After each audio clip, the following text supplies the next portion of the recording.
Uno de los secretos mejor guardados de la naturaleza ha sido durante milenios el proceso de procreación humana y las leyes que lo rigen. Su descubrimiento, hace apenas un siglo, permitió desarrollar los modernos métodos naturales de reconocimiento de la fertilidad. Durante toda la historia de la humanidad, nadie sabía que la mujer era fértil solo unos días. Se desconocía realmente la razón profunda de la menstruación. Las gentes decían que la menstruación era el llanto del útero triste que no se había quedado embarazada. Desde principios del siglo XX conocemos perfectamente los detalles del ciclo menstrual y hemos aprendido cuándo la mujer es fértil y no es fértil. Lo que antes parecía misterioso se aprende hoy fácilmente en cualquier curso de reconocimiento de la fertilidad. Al principio lo primero es explicar a las mujeres y a las parejas cómo funciona el ciclo, cómo la fisiología trabaja para la transmisión de la vida.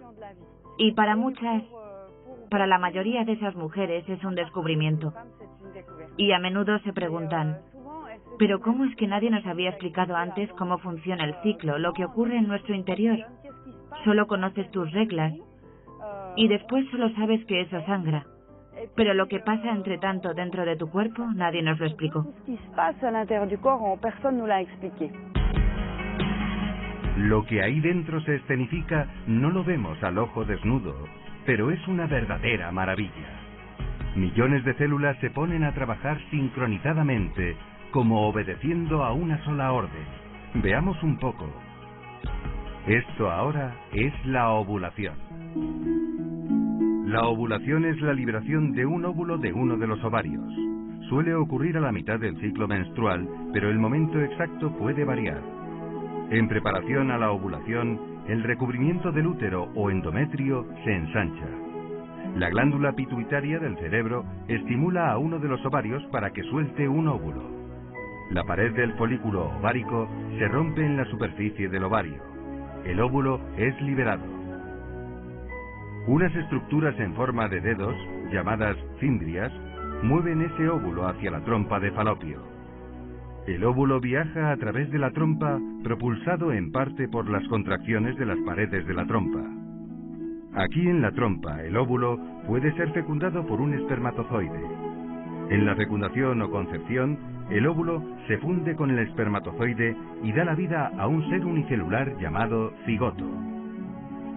El cigoto baja por la trompa hacia el útero y empieza a dividirse rápidamente para formar un racimo de células, el blastocisto o embrión.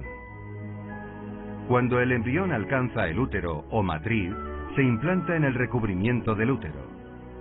Si el óvulo no es fertilizado, es reabsorbido por el cuerpo, quizás antes de llegar a la matriz. Un par de semanas después, el revestimiento del útero se elimina por la vagina. A esto se llama la menstruación.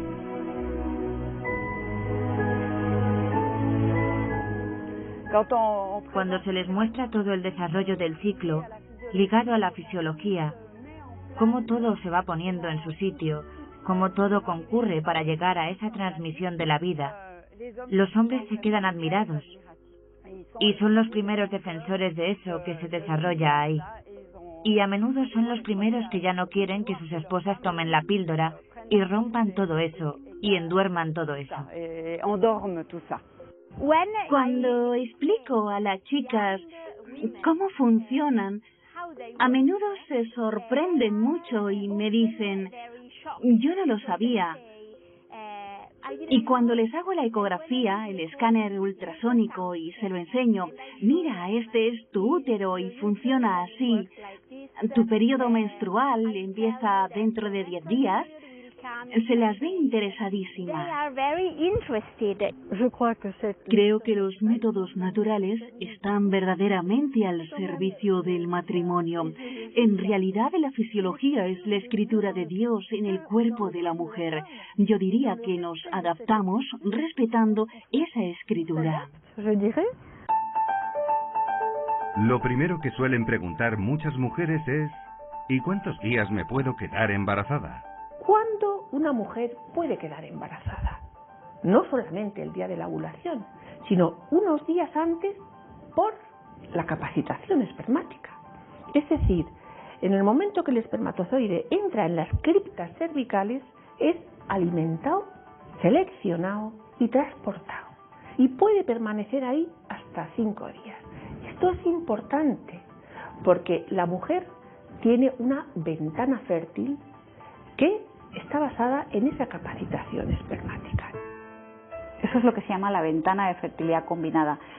El óvulo vive 12 horas desde que se produce su liberación del folículo. El espermatozoide, 3 días, 4 días, más de 5 días, es muy difícil. Pues tendríamos que sumar los 5 días más las 12 horas. Tenemos 6 días máximo, en algunos casos mucho menos. Yo he visto en mujeres ventanas de fertilidad combinada de 3 días.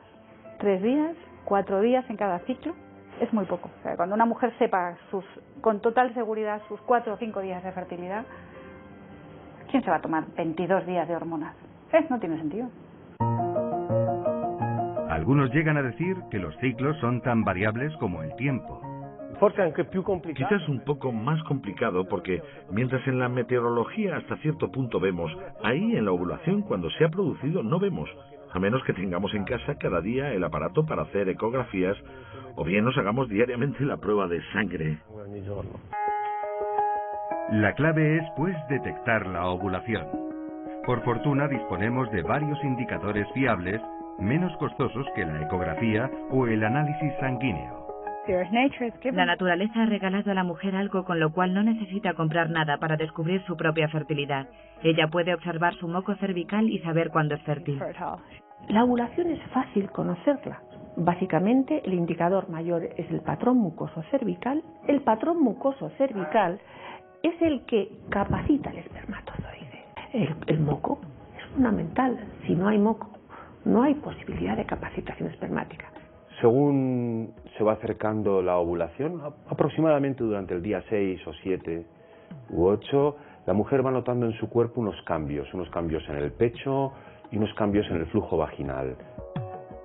Cuando cualquier mujer nota en su cuerpo que aparece esta sensación de humedad, la mujer es fértil. Y esta fertilidad va increciendo durante 4, 5, 6 o 7 días hasta que se produce el fenómeno mágico de la ovulación.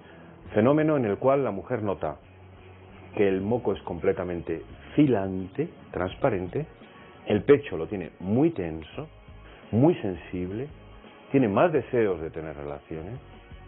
A ese momento se le llama diapico y es el momento de máxima fertilidad en la mujer. Después de ese momento y que se ha expulsado el óvulo, todo se modifica, todo cambia y el moco se torna absolutamente hostil, no puede ser penetrado por los espermatozoides, sube la progesterona, el pecho se hincha más, la mujer nota un poquito más de sequedad si cabe y la mujer se torna infértil completamente hasta la próxima regla. El segundo indicador, por su importancia, por su sencillez, es la temperatura. A ovulación sucedida, la temperatura de la mujer sube y se mantiene en la fase posovulatoria que tiene una duración media de 10 a 16 días.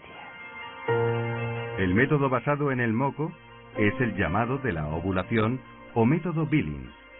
Combinando este con el de la temperatura, tenemos el método sintotérmico. El método sintotérmico lo que tiene es que utiliza varios parámetros para poder comprobar la fertilidad de la mujer.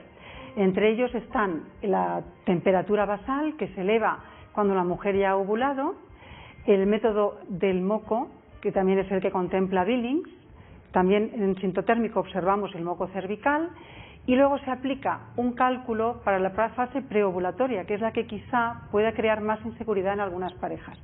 Eso es la ventaja, digamos, que tiene sobre otros métodos, que se basa en la observación de distintos síntomas, no solo de uno, sino 2, 3, incluso más, porque tenemos también la palpación del cuello del útero, que también nos está dando indicadores de nuestra fertilidad y de nuestra infertilidad. ¿Ventajas que tiene el método sintotérmico? Pues que son 2 indicadores. El método Billings, por ejemplo, solamente es el indicador del moco cervical, que es muy importante, pero solo es uno.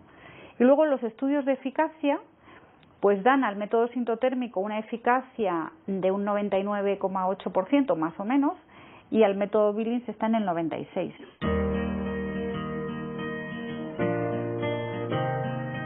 ¿Pero es esa una regla general para elegir uno u otro método?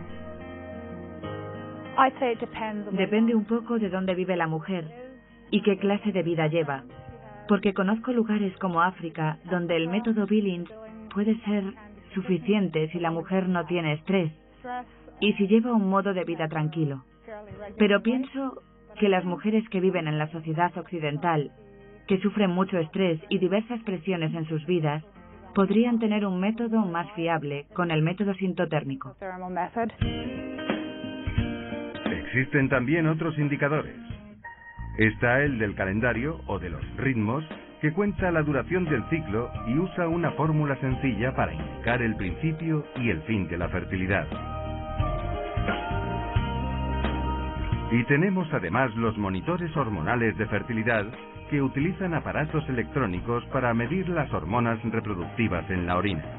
Ahí la mujer va a ir metiendo sus muestras de orina cuando el aparato se lo pida y va a ir detectando la subida de la hormona luteínica, que es la responsable de la ovulación.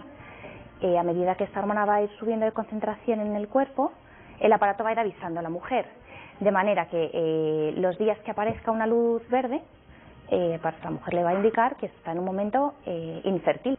Cuando la luz aparece roja, significa que esta hormona está aumentando de concentraciones, porque están los días cercanos a la ovulación.